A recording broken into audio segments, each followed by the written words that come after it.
Hiya Six, here is chapter 14 of Stormbreaker. Enjoy! Deep water. Alex gave up trying to break free of the chair. His wrists were bruised and bloody where the chain had cut into him, and the cuffs were too tight. After 30 minutes, when Mr. Grin still hadn't come back, he'd tried to reach the zit cream that Smithers had given him. He knew it would burn through the handcuffs in seconds, and the worst thing was he could actually feel it, where he had put it, in the zipped-up outer pocket of his combat trousers. But although his outstretched fingers were only a few centimetres away, try as he might, he couldn't reach it. It was enough to drive him mad. He heard the clatter of the helicopter taking off and knew that Herod Sell must be on his way to London. Alex was still reeling from what he had heard. The multimillionaire was completely insane. What he was planning was beyond belief, a mass murder that would destroy Britain for generations to come. Alex tried to imagine what was about to happen. Tens of thousands of schoolchildren would be sitting in their classes, gathered round their new Stormbreakers, waiting for the moment, at midday exactly, when the Prime Minister would press his button and bring them online. But instead, there would be a hiss and a small cloud of deadly smallpox vapour would be released into the crowded room. And minutes later, all over the country, the dying would begin. Alex had had to close his mind to the thought. It was too horrible, and yet it was going to happen in just a couple of hours' time. He was the only person who could stop it, and here he was, tied down, unable to move. The door opened. Alex twisted round, expecting to see Mr. Grin, but it was Nadia Vole who hurried in, closing the door behind her. Her pale, round face seemed flushed, and her eyes, behind the glasses, were afraid. She came over to him.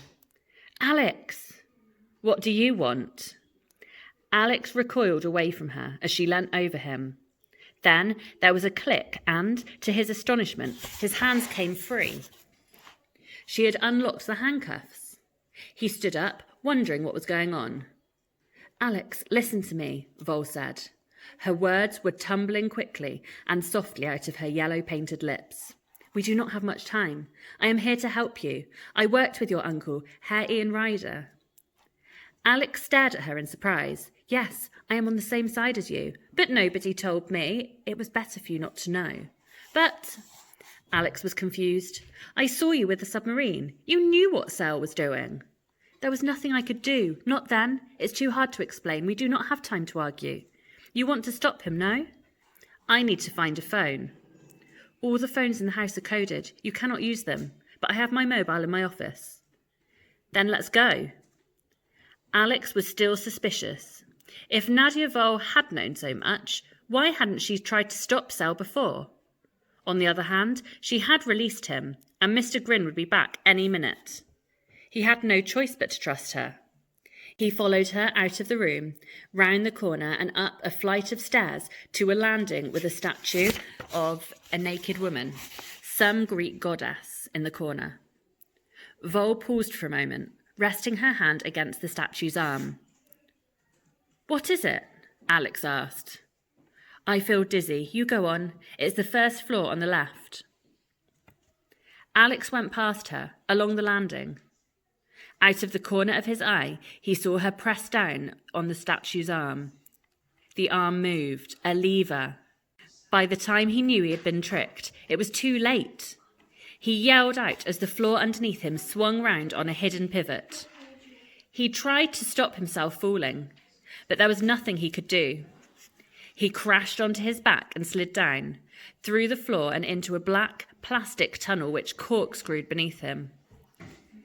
As he went, he heard Nadia Vole laugh triumphantly, and then he was gone, desperately trying to find a purchase on the sides, wondering what would be at the end of his fall. 5 seconds later, he found out. The corkscrew spat him out. He fell briefly through the air and splashed into cold water. For a moment, he was blinded, fighting for air. Then he rose to the surface and found himself in a huge glass tank filled with water and rocks. That was when he realised, with horror, exactly where he was. Vol had deposited him in the tank with the giant jellyfish, Herod Sell's Portuguese man of war. It was a miracle that he hadn't crashed right into it. He could see it in the far corner of the tank. Its dreadful tentacles with their hundreds of stinging cells twisting and spiralling in the water. There was nothing between himself and it. Alex fought back the panic, forced himself to keep still. He realised that thrashing about in the water would only create the current that would bring the creature over to him. The jellyfish had no eyes. It didn't know he was there. It couldn't attack. But eventually it would reach him. The tank he was in was huge, at least 10 metres deep and 20 or 30 metres long. The glass rose above the level of the water, far out of his reach. There was no way he could climb out. Looking down through the water, he could see light. He realised he was looking into the room he had just left, Herod Sell's private office. There was a movement.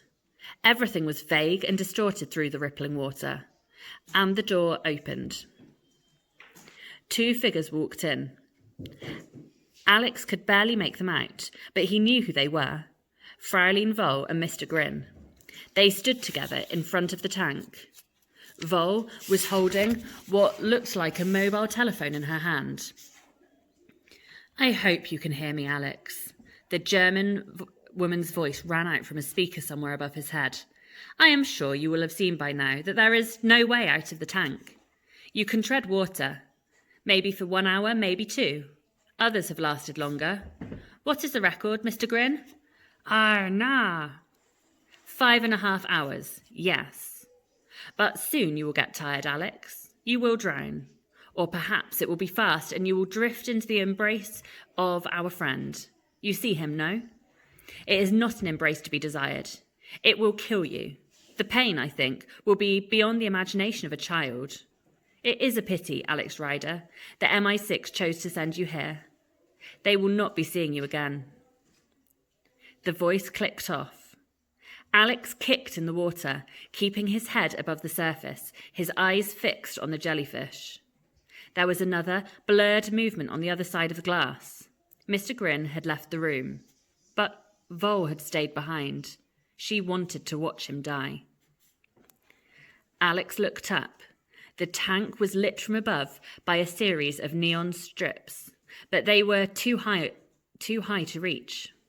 Beneath him, he heard a click and a soft, whirring sound. Almost at once, he became aware that something had changed. The jellyfish was moving. He could see the translucent cone, with its dark mauve tip, heading towards him. Underneath the creature, the tentacles slowly danced. He swallowed water and realised he had opened his mouth to cry out. Vol must have turned on the artificial current. That was what was making the jellyfish move. Desperately, he kicked out with his feet, moving away from it, surging through the water on his back. One tentacle floated up and draped itself over his foot. If he hadn't been wearing trainers, he would have been stung. Could the stinging cell penetrate his clothes? Almost certainly. His trainers were the only protection he had. He reached the back corner of the aquarium and paused there, one hand against the glass. He already knew what Vol had said was true. If the jellyfish didn't get him, tiredness would. He had to fight every second to stay afloat, and sheer terror was sapping his strength. The glass. He pushed it, wondering if he could break it. Perhaps there was a way. He checked the distance between himself and the jellyfish, took a deep breath and dived down to the bottom of the pool. He could see Nadia Vol watching. Although she was a blur to him, he would be crystal clear to her. She didn't move, and Alex realised with despair that she expected him to do just this. He swam to the rocks and looked for one small enough to bring to the surface. But the rocks were too heavy. He found one about the size of his own head, but it refused to move. Vol hadn't tried to stop him because she knew that all the rocks were set in concrete. Alex was running out of breath. He twisted round and pushed himself up towards the surface, only seeing at the last second that the jellyfish had somehow drifted above him. He screamed, bubbles erupting out of his mouth. The tentacles were right over his head. Alex contorted his body and managed to stay down, flailing madly with his legs to propel himself sideways. His shoulder slammed into the nearest of the rocks, and he felt the pain shudder through him. Clutching his arm in his hand, he backed into another corner and rose up, gasping for breath as his head broke through the surface of the water. He couldn't break the glass. He couldn't climb out. He couldn't avoid the touch of the jellyfish forever. Although he had brought all of the gadgets Smithers had given him, none of them could help him. And then Alex remembered the cream. He let go of his arm and ran a finger up the side of the aquarium. The tank was a marvel of engineering. Alex had no idea how much pressure the water was exerting on the huge plates of glass, but the whole thing was held together by a framework of iron girders that fitted round the corners on both the inside and outside of the glass, the metal faces held together by rivets. Treading water, he unzipped his pocket and took out the cream. Zip Clean for healthier skin. If Nadia Vol could see what he was doing, she would think he had gone mad. The jellyfish was drifting towards the back of the aquarium. Alex waited for a few moments, then swam forward and dived for a second time. There didn't seem to be very much of the cream, given the thickness of the girders and the size of the tank, but Alex remembered the demonstrations Smithers had given him, how little he had used. Would the cream even work underwater? There was no point worrying about that now. Alex held the tube against the metal corners at the front of the tank and did his best to squeeze a long line of cream all the way down the length of the metal, using his other hand to rub it around the rivets. He kicked his feet, propelling himself across to the other side. He didn't know how long he would have before the cream took effect, and anyway, Nadia Vol was already aware that something was wrong. Alex saw that she had stood up again and was speaking into a phone, perhaps calling for help. He had used half the tube on one side of the tank. He used the second half on the other. The jellyfish was hovering above him, the tentacles reaching out as if to grab hold of him and stop him. How long had he been underwater? His heart was pounding. And what would happen when the metal broke? He just had time to come up and take one breath before he found out. Even underwater, the cream had burnt through the rivets on the inside of the tank. The glass had separated from the girders, and there was nothing to hold it back. The huge pressure of water had smashed it open like a door caught in the wind. Alex didn't see what happened. He didn't have time to think. The world spun, and he was thrown forward as helpless as a cork in a waterfall. The next few seconds were a twisting nightmare of rushing water and exploding glass. Alex didn't dare open his eyes. He felt himself being hurled forward, slammed into something, then sucked back again. He was sure he had broken every bone in his body. Now he was underwater. He struggled to find air. His head broke through the surface, but even so, when he finally opened his mouth, he was amazed he could actually breathe. The front of the tank had blown off, and thousands of litres of water had cascaded into Herod Sell's office. The water had smashed the furniture and blown the windows out, but it was still draining away through the floor.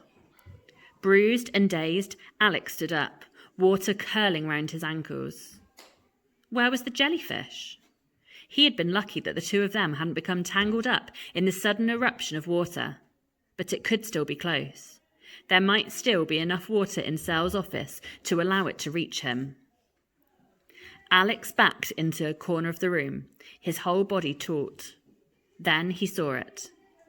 Nadia Vol had been less fortunate. She had been standing in front of the glass when the girders broke, and she hadn't been able to get out of the way in time. She was lying on her back, her legs limp and broken. The Portuguese man of war was all over her. Part of it was sitting on her face, and she seemed to be staring at him through the quivering mass of jelly. Her yellow lips were drawn back in an endless scream.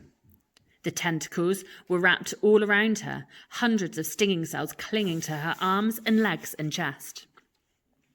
Feeling sick, Alex backed away to the door and staggered out into the corridor. An alarm had gone off. He only heard it now, as sound and vision came back to him. The screaming of the sirens shook him out of his dazed state. What time was it? Almost 11 o'clock. At least his watch was still working. But he was in Cornwall, at least a 5-hour drive from London, and with the alarm sounding, the armed guards and the razor wire, he'd never make it out of the complex. Find a telephone? No. Vol had probably been telling the truth when she said they were blocked. And anyway, how could he get in touch with Alan Blunt or Mrs. Jones at this late stage? They'd already be at the Science Museum. Just 1 hour left. Outside, over the din of the alarm, Alex heard another sound, the splutter and roar of a propeller. He went over to the nearest window and looked out. Sure enough, the cargo plane that had been there when he arrived was preparing to take off. Alex was soaking wet, battered, and almost exhausted, but he knew what he had to do. He spun round and began to run. Hope you enjoyed and look forward to seeing you tomorrow. Bye!